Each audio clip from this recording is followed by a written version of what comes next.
guys! Good morning! Welcome sa Team Perez Vlog at welcome sa aking TikTok, Nurse Katie. At ngayon ay ito yung kahapon yung first night ko of 3 shifts. Then babalik pa ako mamaya. Tapos after yun 2 nights, then 1 off. Then ayun na nga guys, yung 4 kong shift na straight kasi na mess up ko yung self-scheduling ko at inayos ng kaunti ng manager ko. Dapat kasi 6 yun 6 straight. Sino ba naman kakayanin ng 6 straight nights? Hindi ko kaya yun. Maybe yung iba kaya yun, pero ako hindi kaya. At first time ko nga gagawin yung 4 nights straight ko next week. I mean mag-start siya ng Saturday ata until Tuesday. So help me God. Babalita ako kayo, magbi-video ako kung kakayanin ko ba yung 4 nights or mapapa-call out tayo dyan. Sorry Nate, sa manager ko, shout out sa'yo. At recap sa aking work, recap sa aking assignment. So I have 2 patients, isa doon ay DKA, you know what, na DKA guys, every 1 hour blood sugar checks, tapos insulin slides, insulin infusion, and lab draws na every 4 hours or either way 6 hours. Medyo makulit lang yung pasyente ko, lagi niyang bakit kasi paborito ng ED na mag-insert ng IV sa AC, sa anticubital dito sa mid forearm. Bakit kayo ganon? At ang hirap i-stick ng patient pati. Anyway, nabibilib ako sa mga ganong tao. Kudo sa inyo. At may isa ko pang pasyente, post-intubated siya nung nakaraan, tapos na-extubate siya ng 5 PM. Medyo malinggiring lang ng kaunti pasyente ko, makulit ng kaunti. Ang lola mo, humingi ba naman ng tsaa sa aking kasama kasi medyo busy ako sa aking ka-work. Humingi ng 5 sachet. Aba, tinimpla niya lahat dun sa kanyang tsaa. At nung chinek yung blood sugar niya, oh boom, 400. Kaya medyo naloka ang lola mo, in-inform ang doktor, lahat-lahat. Nabigyan tuloy ng insulin ng di talaga inaasahan. Wala naman siya sliding scale Pero yun, na-endorse ko naman na 153 yung blood sugar na latest. So, yun guys. Bye!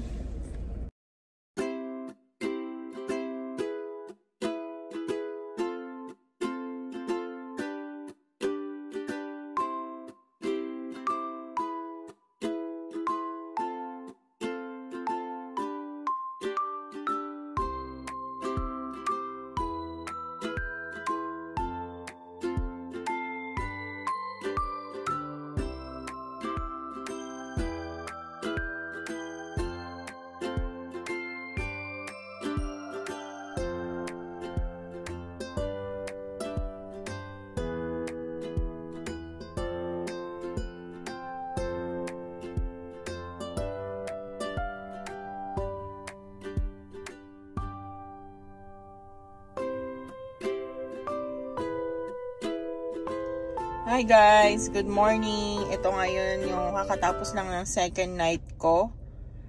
At sa 3 shift na gagawin ko. Tapos mamaya babalik na naman ako.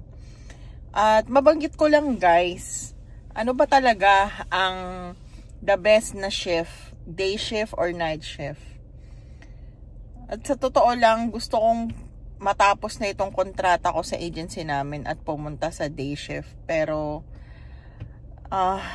alam mo yung comfort na nasa night ka, walang management, walang mga relatives, ang iniisip mo lang is yung patient mo.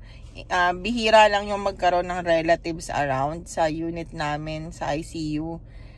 Pero kasi ang visiting time ng hospital namin is from 10 AM hanggang 9 PM. So by that time, pupunta na sila. So, madami kang aasikasuhin. Tapos, kadalasan ng procedure, madalas lagi talaga ang procedure is day shift.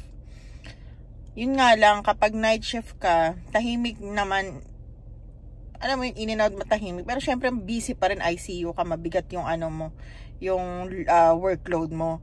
Kaso nga lang yung kagaya ko, guys, nahihirapan kasi akong matulog bago mag-shift, kaya mag-duty. I mean, bangag na bangag ako kagabi nga, Diyos ko Lord. Parang 3 hours lang ata yung tulog ko kagabi bago ako pumasok. Nahirapan kasi talaga ako. Parang onting kaluskos lang maririnig ko siya, magigising ako, ganyan. Napaka mababaw ang tulog ko. Tapos, alam mo yun, pinupilit ko na lang yung sarili ko na matapos yung shift. Nakakaidlip na ako, which is bad. Oh my goodness. Sorry sa mga nakakita sa akin. Pero astig yung mga residente namin. Tulog talaga, nakasalampak dun sa station nila. Pero anyway, I know talaga na ang night shift ay mabigat in health terms. Yung lifestyle mo.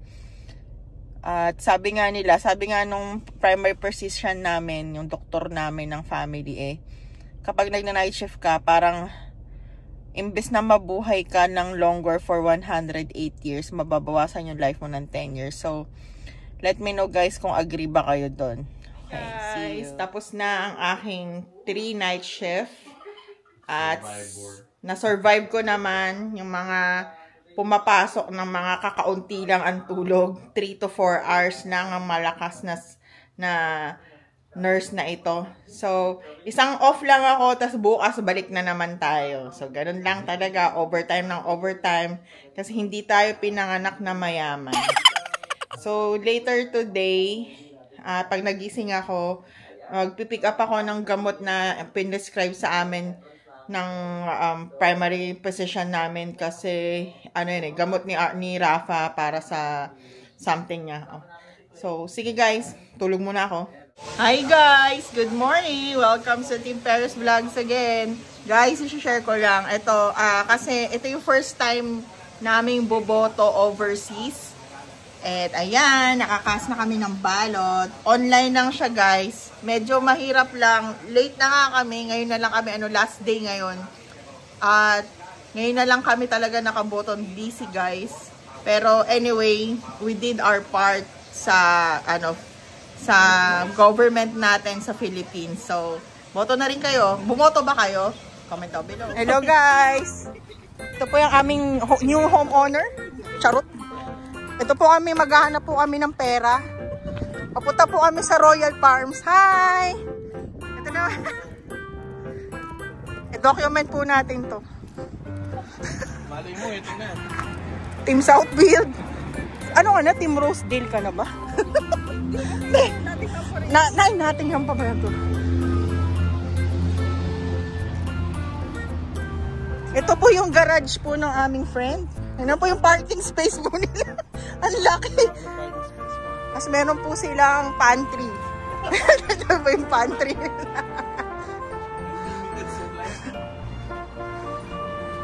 Ito guys, mukha po kaming pera.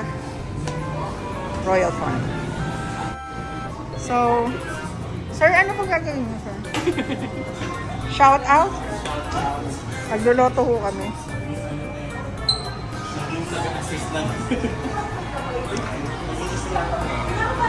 I-document po natin ang kaano ni Kat. Ayan ba, may pampaswerte pa po si Madam. Uy, nag-congratulation! Ay, ito'y panalo mo kanina. Ito po yung CR po ng friend namin.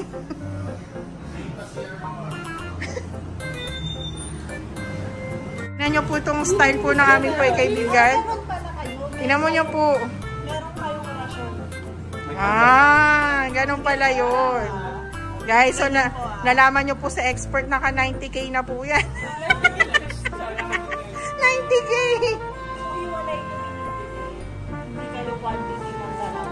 Nice! Tandaan mo po yung mukha nito So yung lahat ng pinanalo mo, bibili mo.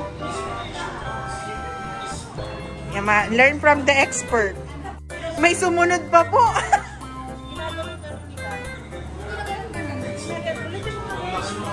Ngayon nga po, tumataya na. Sir, turuan mo nga kami. Paano po nga Paano po yung mechanics ng game, sir? So, hanapin mo yung, kunyari may 1, 2, 3, 4, 5 ka dito. So, winning numbers mo is 1, 2, 3, 4, 5. Then, makita mo dito yung 1, 2, 3, 4, 5 dito. Then, scratch mo din dito kung double or what. So, dito makikita kung So guys, ito na nga po pinagkakaabalahan ng mga madam at ng mga sir. Ano? Ito po. Nakamagkano ka, ma'am? Wala. Tipid kami, tipid. coin. Ito, ang dami po coin. Pili ka. Ito po yung nanalo. Magkano yung nanalo? Pinanalo mo 90k, no? 90k? Ito. Good afternoon na ba? Morning, afternoon. Welcome sa Team Perez Vlog. Nandito kami ngayon ng aking asawa sa Asian Store sa Great Wall. Bibili lang kami ng mga gulay at isda kasi wala na kaming maluto. Puro na lang karne. At yun. Samahan nyo kami. Tingnan natin yung mga prices. Bye! Asian Store Vlog on the go. Mainit po ngayon. Summer is here.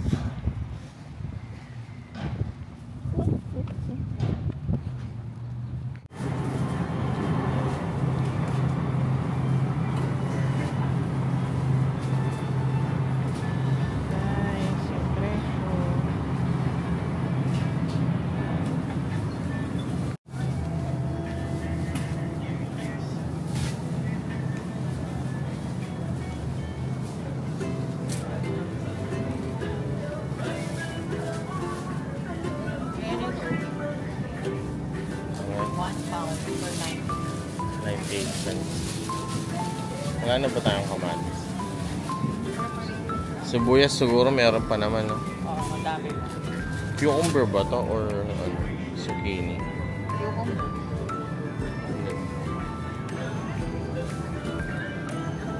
Tayo yung spring onion. Nasaan? Right.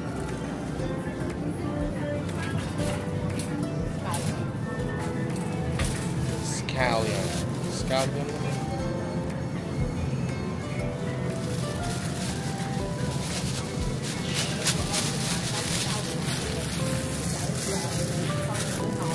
Artichoke.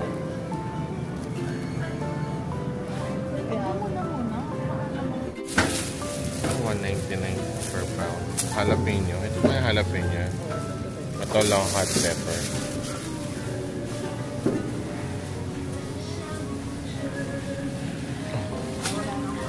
Spinach. Mushroom. Grabe, lupit. King mushroom. Ito shiitake. Yung masarap po, shiitake mushroom. Buwa tayong pang hot pot. Let's go. Seafood. Bis na ubs na alimango. Wala. Ubus. Ayun na ni mo eh.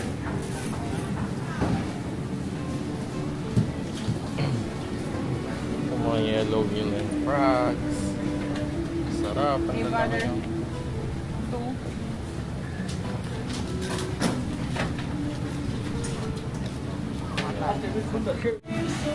Dami isda. Uy, grabe naman to. Anong isda to? Wild thorny head. Oh my gosh. Cool. Daming isda. Daming fish. Wala, titinda sila ng soft shell turtle. Oh. Grabe.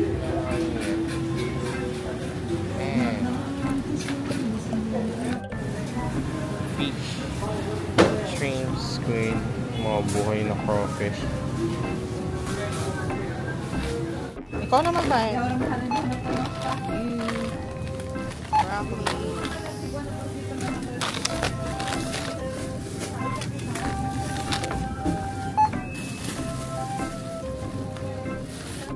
Tapos na po ang ating Asian store grocery. Hopefully good for 1 month. At nakaano tayo. Our 111. At napansin ko lang guys, nagmahal na ang mga Chinese at Asian products. Yung mga hindi produce yung mga parang ine-export talaga. Pansin lang talaga namin tumaas siya, mga $1. So nag-umpisa na talaga yung tax. Tariff dito. Tumaas na yung tariff. So samahan nyo kami, punta kami ng maghanap ng pagkain guys. Di pa kami kumakain, lunch saka breakfast. At punta kami ng Target. Kukunin namin yung gamot na na-prescribe pa last week. Kaya yun. Samahan nyo kami. Shout out sa lahat ng mga new subscriber. Support nyo lang po kami always. At comment down below sa lahat. At try natin isagutin yung mga questions nyo. Bye! Guys, okay na. Hindi na kami nakapag-vlog dun sa mga errands namin. Kasi sobrang init. Tapos, mabilis lang si RJ dun sa Target. Kinuha lang yung prescription medication. Tapos, dumaan lang kami sa sa aming favorite na Chick-fil-A. Sobrang traffic yung drive-thru, may umi-eksena pa doon na gumawa na napakahabang traffic, hindi na kami naka-pass by. So, nag-spend kami more than 15 minutes nung kakaintay sa pila. Kaya, yun guys, thank you. At don't forget to like and subscribe on Team Paris Vlog. See you for the next vlog.